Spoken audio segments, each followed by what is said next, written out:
کفار مکہ کے اسلام کی راہ روکنے کے لیے بڑی سوچ بچار کے بعد پیغمبر اسلام اور اپنے خاندان کے مسلمانوں کو سخت اذیتیں دینے کا فیصلہ کیا۔ ساتھ ہی انہوں نے قرآن پڑھنے پر پابندی لگا دی۔ قریش نے اسلام قبول کرنے والے غلاموں، لونڈیوں اور دیگر بے کس مسلمانوں پر انتہائی ظلم کیا۔ انسانیت سوچ میں ظالم کی انتہا کر دی۔ خباب بن ارد کو دہکتے ہوئے کوئلوں پر لٹا دیا گیا، یہاں تک کہ ان کی کھال ادڑ گئی۔ حضرت بلال رضی اللہ تعالیٰ عنہ کو امیہ بن خلف سخت دوپہر میں گرم ریت پر لٹا کر سینے پر باریک پتھر رکھ دیتا، لیکن وہ احد احد کے نعرے لگاتے۔ عمار بن یاسر رضی اللہ تعالیٰ عنہ کو ان کے بھائی اور والدین سمیت سخت اذیتیں دی جاتی۔ آپ صلی اللہ علیہ وآلہ وسلم انہیں مصیبت میں دیکھتے تو فرماتے، اے آل یاسر صبر کرو اور اس کا اجر اللہ سے مانگو۔ حضرت یاسر رضی اللہ تعالیٰ عنہ اور عبداللہ بن یاسر انہی اذیتوں سے شہید ہو گئے۔ عمار کی والدہ حضرت سمیہ کو ابو جہل نے پرچی مار کر شہید کر دیا۔ یہ اسلام میں پہلی شہادت تھی۔ حضرت عمر رضی اللہ تعالیٰ عنہ اپنے گھرانے کی کنیز حضرت لبینہ کو اس قدر مارتے کہ وہ حواس باختہ ہو جاتی۔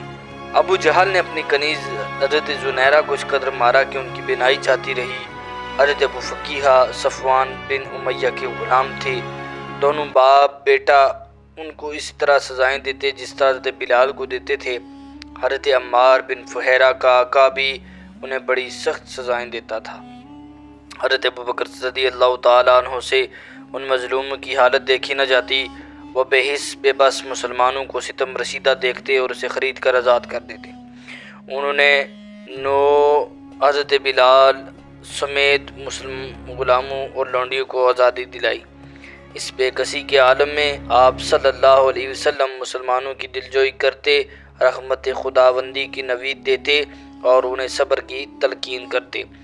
ایک مرتبہ حضرت خبیب رضی اللہ تعالیٰ عنہ نے عرض کی، اب تو ظلم کی حد ہو گئی ہے، آپ صلی اللہ علیہ وآلہ وسلم ہمارے لیے اللہ تعالیٰ سے کیوں مدد طلب نہیں کرتے؟ اس پر غصے سے آپ صلی اللہ علیہ وسلم کے رخسار مبارک سرخ ہو گئے۔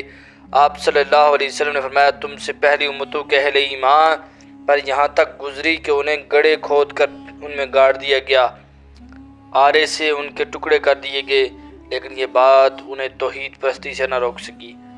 آہنی کنگیوں سے ان کے گوشت اور پٹھے اکھاڑ دیے گئے، لیکن وہ دین پر قائم رہے۔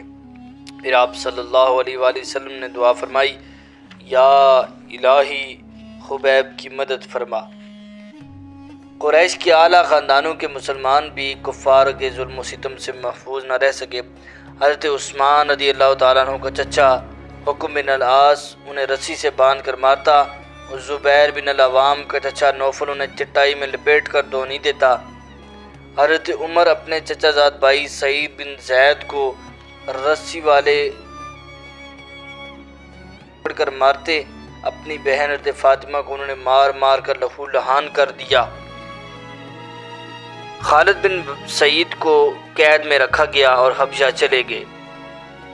ان کو قید سے نکل بھاگے اور حبشہ چلے گئے۔ ایک دن رسول پاک صلی اللہ علیہ وسلم خانہ کعبہ میں اللہ کی توحید بیان فرما رہے تھے کہ قریش نے آپ پر کر دیا۔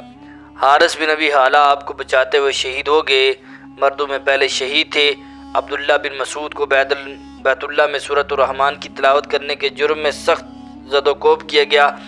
ابو ذر غفاری رضی اللہ تعالیٰ عنہ کو زمین پر لٹا کر اتنا مارا پیٹا کہ بے ہوش ہو گئے۔ رسول اللہ صلی اللہ علیہ وسلم کو بچاتے حضرت ابوبکر نے اتنی مار کھائی کہ مشہور ہو گیا کہ حضرت ابوبکر رضی اللہ تعالیٰ عنہ فوت ہو گئے، لیکن بے انتہا ظلم و ستم کے باوجود کسی ایک مسلمان نے بھی راہ حق سے منہ نہ موڑا۔ قریش نے آپ صلی اللہ علیہ وسلم کو حرم میں نماز کی ادائیگی سے روکنے کی کوشش کی۔ آپ صلی اللہ علیہ وسلم کو صابی یعنی بے دین کہا گیا۔ اپنے آبا کا دین چھوڑ دیا ہے، آپ نے یہ ان کو الفاظ کہے گے۔ آپ کا چچا ابو لہب سائے کی طرح آپ کے پیچھے لگا رہتا، لوگوں کو تلقین کرتا کہ وہ آپ کی باتیں نہ سنیں۔ جگہ جگہ ہجو کہتی۔ ان دونوں کی مذمت میں سورہ لہب نازل ہوئی۔ آپ صلی اللہ علیہ وآلہ وسلم کے صاحبزادے کا انتقال ہو گیا تو ابو لہب نے دشمنوں کو جا کر یہ خبر سنائی اور خوشی سے جھوم جھوم کر حضور کو جھڑکنا اور نسل کٹا قرار دیا، نعوذ باللہ۔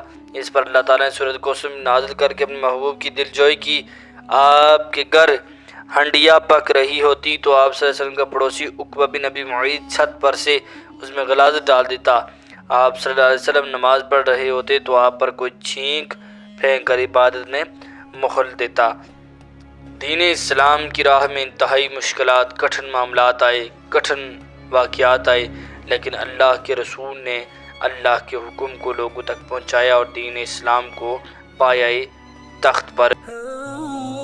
انبیاء کرام، صحابہ کرام، اولیاء کرام اور بزرگان دین کی تاریخ جاننا چاہتے ہیں تو ہمارے چینل میں اور تاریخ کو سبسکرائب کریں۔